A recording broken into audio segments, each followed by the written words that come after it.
Hello, ನಾನು ಮುಖವಾಸ್ ಮಾಡಿರೋದು ನೋಡಿ.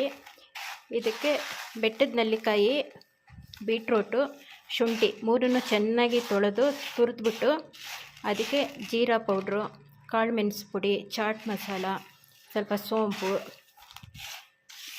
ಎಲ್ಲನೂ ಸ್ವಲ್ಪ ಚೆನ್ನಾಗಿ ಇದಕ್ಕೆ ಮಿಕ್ಸ್ ಮಾಡಿಬಿಟ್ಟು ಬಿಸಿಲಲ್ಲಿ ಒಣಗಿಸಿದ್ದೆ.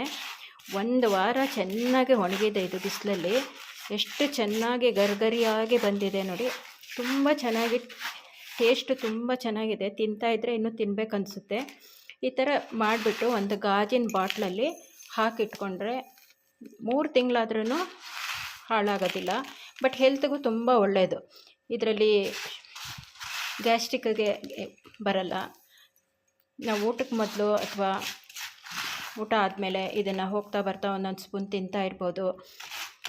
ಒಂದು ಸ್ಮಾಲ್ ಬಾಟ್ಲಲ್ಲಿ ಡಬ್ಬಿನಲ್ಲಿ ಹಾಕಿಟ್ಕೊಂಡ್ರೆ ಆಫೀಸಲ್ಲೂ ಬೇಕಂದರೆ ತಿನ್ಬೋದು. ನಾವೆಲ್ಲಾದರೂ ಟೂರ್ ಹೋದಾಗ ಸಹ ಇದನ್ನು ಒಂದು ಡಬ್ಬಿನಲ್ಲಿ ಹಾಕಿ ತೊಗೊಂಡು ಹೋಗ್ಬೋದು. ಹೆಲ್ತ್ಗೆ ತುಂಬಾ ಒಳ್ಳೆಯದು, ಗ್ಯಾಸ್ಟ್ರಿಕ್ ಬರೋದಿಲ್ಲ. ನಾವು ಹೊರಗಡೆಯಿಂದ ತಂದರೆ ಕೆಮಿಕಲ್ಸ್ ಯೂಸ್ ಮಾಡಿರ್ತಾರೆ. ನಾವಿದು ಮನೆಯಲ್ಲೇ ಮಾಡಿರೋದ್ರಿಂದ ಫುಲ್ ಫ್ರೆಶ್ಶಾಗೂ ಇರುತ್ತೆ. ನಾವೇ ಮಾಡಿದ್ವಿ ಅಂತ ಸ್ಯಾಟಿಸ್ಫ್ಯಾಕ್ಷನ್ನು ಇರುತ್ತೆ. ನ್ಯಾಚುರಲ್ಲಾಗಿರುತ್ತೆ. ತುಂಬಾ ಟೇಸ್ಟು ಇದೆ, ಹೆಲ್ತ್ಗೂ ಒಳ್ಳೆಯದು. ಎಷ್ಟು ಚೆನ್ನಾಗಿದೆ ಗರಿಗರಿಯಾಗಿ. ನೀವು ಒಂದು ಸಲ ಟ್ರೈ ಮಾಡಿ.